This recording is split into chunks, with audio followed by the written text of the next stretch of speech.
മുതലപ്പുഴയിൽ കാണാതായ ഷിജിന്റെ കുടുംബം coastal police station ഉപരോധിക്കുകയാണ്. 8 ദിവസമായിട്ടും ഷിജിനെ കണ്ടെത്താനാകാത്തതിനെതിരെയാണ് പ്രതിഷേധം.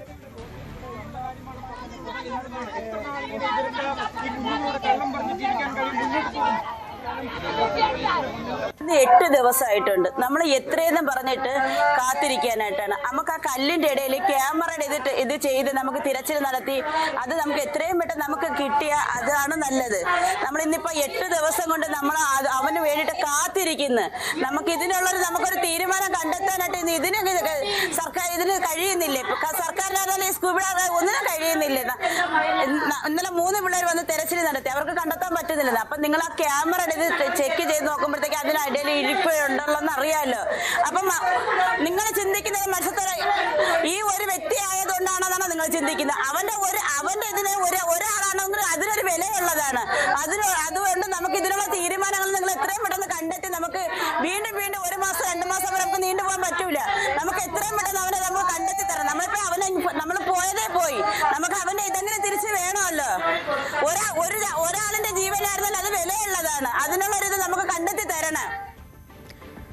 വലിയ പ്രതിഷേധമാണ് ഉയരുന്നത്. ഡാൻ കുര്യനുണ്ട് വാർത്തയുടെ വിശദാംശങ്ങളുമായി അവിടെ നിന്ന്. ഡാൻ, മുതലപ്പുഴയിൽ കണ്ണീര് തോരുന്നില്ല. വലിയ പ്രതിഷേധമാണ് ഇപ്പോൾ ഉയരുന്നത്. കുട്ടികളുമായി എത്തിയാണ് ഷിജിന്റെ കുടുംബം അവിടെ പ്രതിഷേധിക്കുന്നത്. എന്താണ് അവരുടെ ആവശ്യം? എന്തൊക്കെ വീഴ്ചകൾ സംഭവിച്ചു എന്നതാണ് അവർ ചൂണ്ടിക്കാട്ടുന്നത്. കഴിഞ്ഞ ജൂലൈ 31-ാം തീയതിയാണ് മുതലപ്പുഴയിൽ മത്സ്യബന്ധനം കഴിഞ്ഞ് തിരികെ വരുന്നതിനിടയിൽ ഷിജിനും ശ്രീമോനും ഉൾപ്പെടെ 4 പേർ സഞ്ചരിച്ച വള്ളം മറിയുകയും 2 പേർ തിരയിൽപ്പെട്ട് കാണാതാവുകയും ചെയ്യുന്നത്. 3 ദിവസങ്ങൾക്ക് ശേഷം ശ്രീമോന്റെ മൃതദേഹം കണ്ണാന്തുറയിൽ നിന്ന് കണ്ടെത്തിയിരുന്നു. പക്ഷേ ഷിജിന് വേണ്ടിയുള്ള തെരച്ചിൽ 7 ദിവസം പിന്നിട്ടിട്ടും പുരോഗമിക്കുന്നതല്ലാതെ ഷിജിൻ എവിടെയെന്ന ചോദ്യത്തിന് ഇപ്പോഴും വ്യക്തമായ ഒരു ഉത്തരമില്ല. കോസ്റ്റൽ പോലീസും മറൈൻ എൻഫോഴ്സ്മെന്റും കോസ്റ്റ് ഗാർഡും ഒക്കെ ചേർന്നാണ് വ്യാപകമായി തെരച്ചിൽ നടത്തുന്നത്. പക്ഷേ അത് കാര്യക്ഷമമല്ല എന്ന് ചൂണ്ടിക്കാണിച്ചുകൊണ്ടാണ് ഷിജിന്റെ കുടുംബം കോസ്റ്റൽ പോലീസ് സ്റ്റേഷന് മുൻപിലെ റോഡ് ഉപരോധിച്ചുകൊണ്ട് വലിയ പ്രതിഷേധവുമായി രംഗത്തെത്തിയത്. ഷിജിന്റെ ഭാര്യ ഒരു രോഗിയാണ്. കൈക്കുഞ്ഞുമായാണ് അവർ ഈ സമരത്തിന്റെ ഈ പ്രതിഷേധത്തിന്റെ ഭാഗമായത്. വളരെ വൈകാരികമായ പ്രതിഷേധമാണ് മത്സ്യത്തൊഴിലാളികളുടെയും അവരുടെ കുടുംബാംഗങ്ങളുടെയും ഒക്കെ ഭാഗത്തു നിന്നുണ്ടായിക്കൊണ്ടിരിക്കുന്നത്.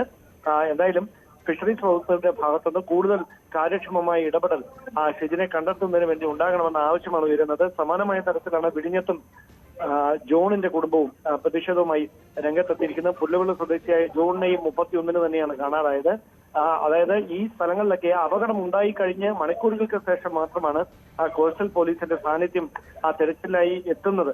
വിഴിഞ്ഞത്ത് നിന്ന് അടക്കം കോസ്റ്റൽ പോലീസ് ബോട്ടുകളിൽ എത്തുന്നത്. അതുകൊണ്ട് തന്നെ ഈ പെരുമാതുറയിൽ പ്രത്യേകിച്ച് മുതലപ്പുഴ ഉൾപ്പെടെയുള്ള മേഖലകളിൽ കോസ്റ്റൽ പോലീസിന്റെ സ്ഥിരം സാന്നിധ്യം വേണമെന്ന ആവശ്യം കൂടിയാണ് ഈ പ്രതിഷേധക്കാർ ഉയർത്തുന്നത്. ശരി, ഡാൻ കുര്യനാണ് വിവരങ്ങൾ നൽകിയത്.